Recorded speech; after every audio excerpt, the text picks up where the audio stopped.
Welcome back to the Most Valuable Player podcast. My name is B-Man. I'm here with Nayim and I'm here with Sosa. Today is the first episode of our Champions League segment. How do you guys feel about that? If you can see my face, you know that I probably shouldn't be here. just a quick update. Well, not an update really. You're gonna hear some noise in the background. Just ignore it, please. It's quite a big complex and loads of people coming in and out. So you might hear some voices, you might hear some doors slamming, but like always, we're just gonna power through it. Absolutely. I think I've got the draws in front of me. Let's just start with the team that is first along the line in England, and that is Tottenham's group. Yeah. They've got Bayern Munich, they've got Olympiacos, and they've got Red Star Belgrade. How do you think that group's going to go? I like that group for Tottenham. There's a couple of challenges in there, and the Red Star is going to be a tough one. I think the Liverpool played Red Star last season. Yeah, Red Star's like their Liverpool's like there's that team that keeps dodging them. Yeah, and that's going to be a tough away task. Bayern Munich home and away will be, just like Tottenham always get one tough team every year. They're going to have that tough team, and I think it's going to prepare them for the next round. Ultimately, it's just about accumulating points in the first round, isn't it? Yeah. A couple of good games in there, they'll be fine. I like to see this because not Tottenham, sorry, Bayern Munich. They've had to go through a bit of a rechange because they've lost their two legendary wingers in Robben and Ribery, and now it's like a new season without them. So I like to see how they're going to be set up. But do you know what bugs me? It's every single outlet that I've listened to when they're talking about the Champions League. It's like, oh yeah, well, Bayern Munich cut in transition because they were that Ribery and Robben. How heavily were they involved? Really? Well, that's the thing. They weren't heavily involved, but they just had like a culture with them. And so now that they're gone, they've still got the mainstays like Thomas Muller and Neuer, but like those two names, they're just legendary throughout Europe. Yeah, but even that Muller was quite awful last season to a point where even their fans weren't happy with them. Neuer has been overtaken by quite a few goalkeepers lately. True, but then again, there's still the thing is. What I'm excited to see is the players that are coming in to take the place, or not coming in, but they've been there for years.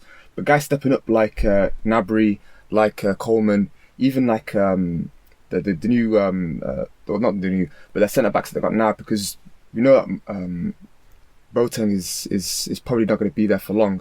But and Sule is going to be coming in. Like I'm looking at these new players not new players, but I'm looking at these players. I don't think they're in transition. Hopefully, like they can step up and take them back to the next level because they've been lacking kind of from what I've been seeing as far as European football goes. So these names that you mentioned, as a Tottenham fan, as a Tottenham fan, should that scare you? Should the likes of Pavard and Hernandez, should they scare you? No, I think let's not be disrespectful to Bayern Munich, and I'm not saying that you are, but what I'm saying is they've got a wonderful side. They've lost two legends, but 35, 36, you're past it. You weren't a regular because I was following a little bit of their football last season. Gnabry already had loads. Coleman was the man. Gnabry was the man. Perisic is in there. Everybody's forgetting Philip Coutinho for some reason. Philip Coutinho's there now. I know James is gone. That team is stacked. They've lost two rotational pieces, as you probably say in basketball. Rotational pieces. Homos. Yeah. They're getting younger. That's the they're thing. Younger, stronger, and they're going to be better. They keep on signing some of the top players around the Bundesliga. Like they picked Sule from Hoffenheim. Yeah. They picked Goretzka. From Schalke. They get the pick of the bunch out of the Bundesliga. So it's like in Scotland, isn't it? Everybody wants to play for Celtic. It's like everyone wants to play for them. And if not them, if they're not interested in you, you go to Dortmund. That's the way it is. Okay, let's move on to the next group, and that is Manchester City. So in that group, we've got Shakhtar Donetsk, Dinamo Zagreb, and we've got Atlanta. Is it wrong to say you're expecting at least 15 points, maybe? Shakhtar away might be tough because of where it is. If it was possible to get 18, I think they probably could. Yeah, I think I'm looking somewhere between the order of 15 and 18. There's always the odd tie that, you get an injury, you had a game on Sunday, or a late Saturday game, you're a bit tired, you got to travel to Ukraine, a couple of 1,000 miles away, 2,000, 3,000. You get, it's one of them. Other than that, I think if all things go well, you expect 5 wins and a draw maybe, or 6 legit wins. Man City could have like two squads, one playing the Premier League, one playing Champions League football. Yeah, you could. Yeah. But I think people forget that Shakhtar was in their group last year, and over 2 legs City 9 past them Yeah, there you go. and haven't conceded a single goal. Yeah. I mean, I'm intrigued with Atlanta because they made it into the Champions League For the first time ever, first time ever Yeah. after having an absolutely fantastic season. Yeah. Coach with good tactics, players believe in him, work rate is sky high. I mean, I'm not saying that they're going to beat Man City, but I think that's just a little bit of. I think at this stage, when you look at the group, Yeah. you're kind of scratching at that little bit of hope that you can get a good game out of it. Yeah, yeah, And I absolutely. think Atlanta is one of them. Let's move on to the next one. Liverpool are paired up again with Napoli. You've got Salzburg and Genk, as the British say, or Genk, as the Belgians say. Did you watch the Juventus Napoli game? Shout out to that game. That game was Wow. I nuts. missed it. It was like, it looked like it was game done. Like 3-0 down. Like you think, oh, Napoli are out of this. Yeah. And all of a sudden they just do a wicked comeback. Goals from like who is it? Insigne I think so. Yeah. and Lozano. Lozano. They brought it back to 3-3. Only for a last minute goal to kill the game off, and then it ended up being a 4-2 win for Juventus. 4-3, yeah. 4-3. I thought Yeah. they drew. Yeah. They had it at 90th minute, 90th 92nd minute. And what?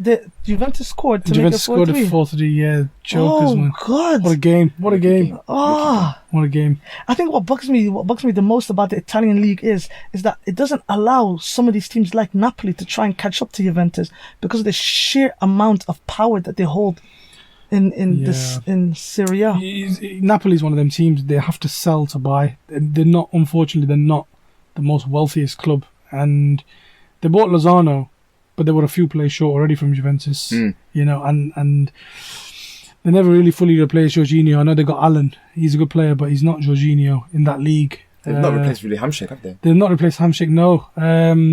They got I like the squad. I do follow. Attacking wise, they've got loads of talent. They've got a lot of players. Yeah, I just think depth with them. It was a bit of a problem last season. You know, you got Milik coming in. He's all right, but he got a bit exposed on the European stage last season. He didn't really do anything on the, in the Champions League, and that's what we're talking about Champions League specifically here. I think again, I expect them to go through because Salzburg and Genk, they're not the biggest names. I think they'll give everybody. I think Liverpool will have a few tests here, and I think Liverpool going into this tournament, they'll be coming off a final and a win. They'll be trying to go for it again. They'll be also ripping at the gut to try and get the Premier League as well. So they're going to have to... And the biggest mistake Liverpool made this season was not strengthening. They let a couple of not so important players go, but they didn't bring anybody in. And they're going to regret that, trust me, because I genuinely believe this side is one of the most exciting sides that I've ever seen, after Manchester City. But they're going to regret it, I'm telling you. They're going to absolutely regret it. I think just for like a lot of the younger generation out there that have watched Real Madrid win 3 in a row, like that's one of the hardest things to do. Never mind three-peating it.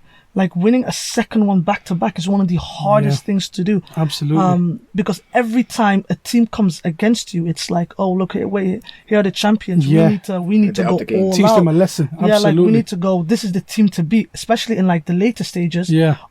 Most teams will come with a different type of mentality and different type of energy just because they are champions, because they believe that if they can overcome that team, then they are just that one step closer, not just in terms of how people view them from then on, but also just from their own confidence, really. It's like, oh, we just knocked Liverpool out. Absolutely, we are putting this in the bag.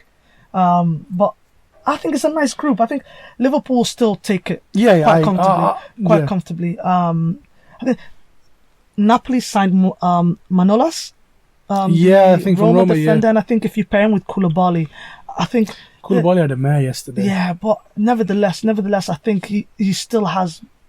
He has it. Oh yeah, he has it, and everyone is going to have a bad game. Of course. Let's move on to the next and the last English team. That's Chelsea, who are in a group with Ajax, Valencia, and Lille.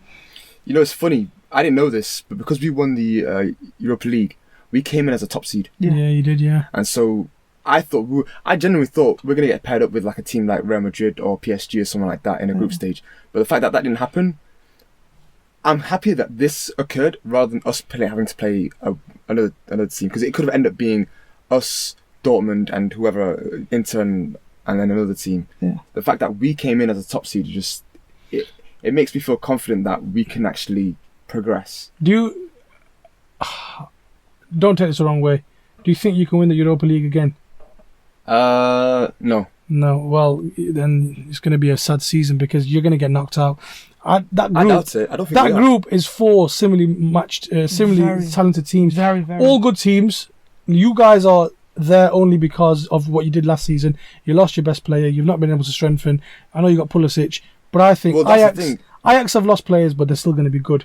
You've looked at the Chelsea squad in the last few games, not realising that we've not had Rudiger out.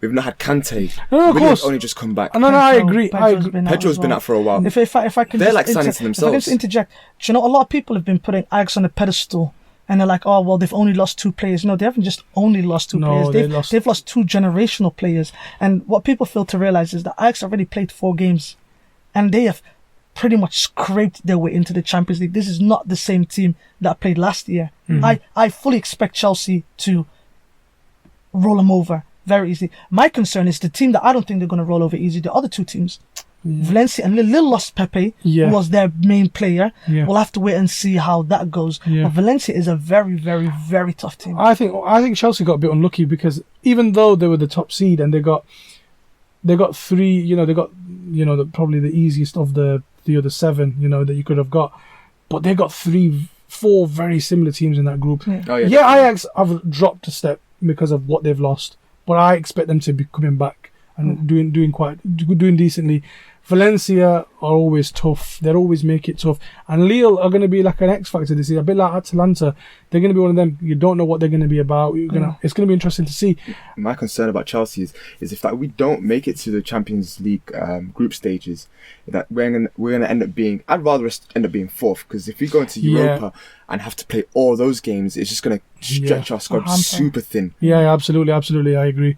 Nobody wants that. If Thursday football is only good for the Burnleys and the Wolves and these other people, it's not good for United, Arsenal, and whoever else. You're trying to fight for top 4, and it's absolutely and you're trying to get the best out of the players. Yeah, absolutely. It's tough, and with short squads, with smaller squads as well. Like your squad is decently sized, but you've got a lot of players out that are gonna come back in. We're short in numbers. Okay, guys, can I go somewhere where I really shouldn't go? Go for it. Okay.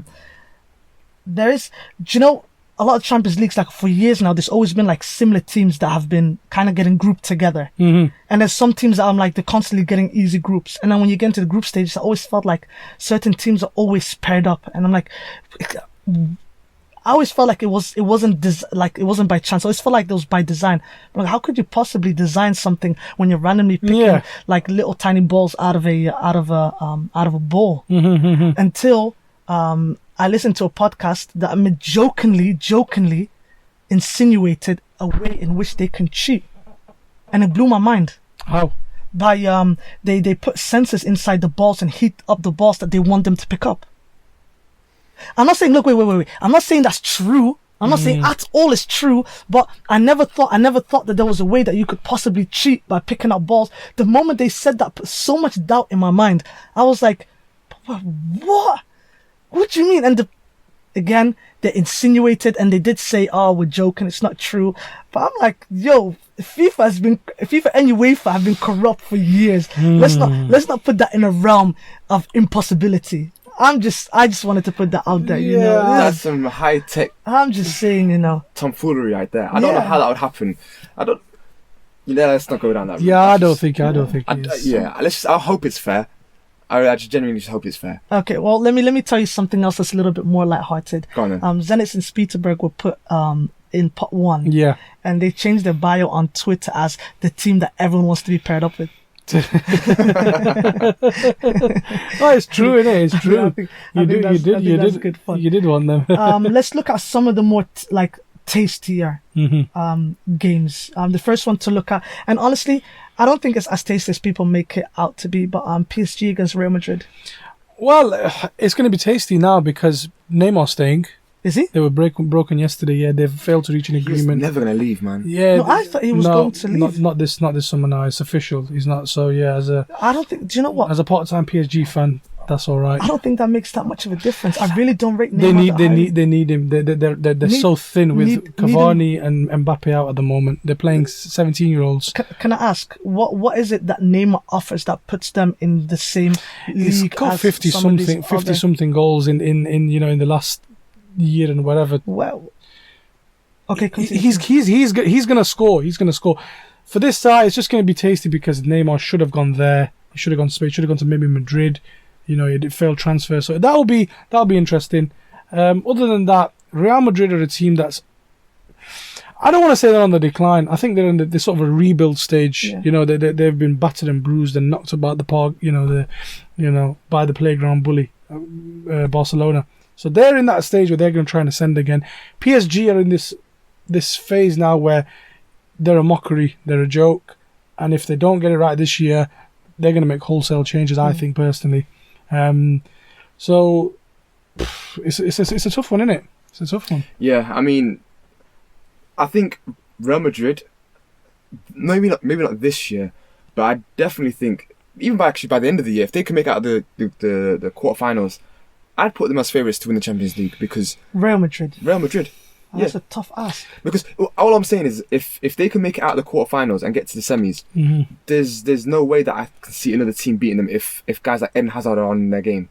Like, but you're looking at. I can name you three teams. I can name you three teams easily. that would I absolutely wipe the floor with them. I think we've got the same three teams. Man City, on three. Liverpool and Barcelona. I was going to say, yeah, exactly. Those three, and you don't really know yet how well they're going to play together. Who? Real Madrid.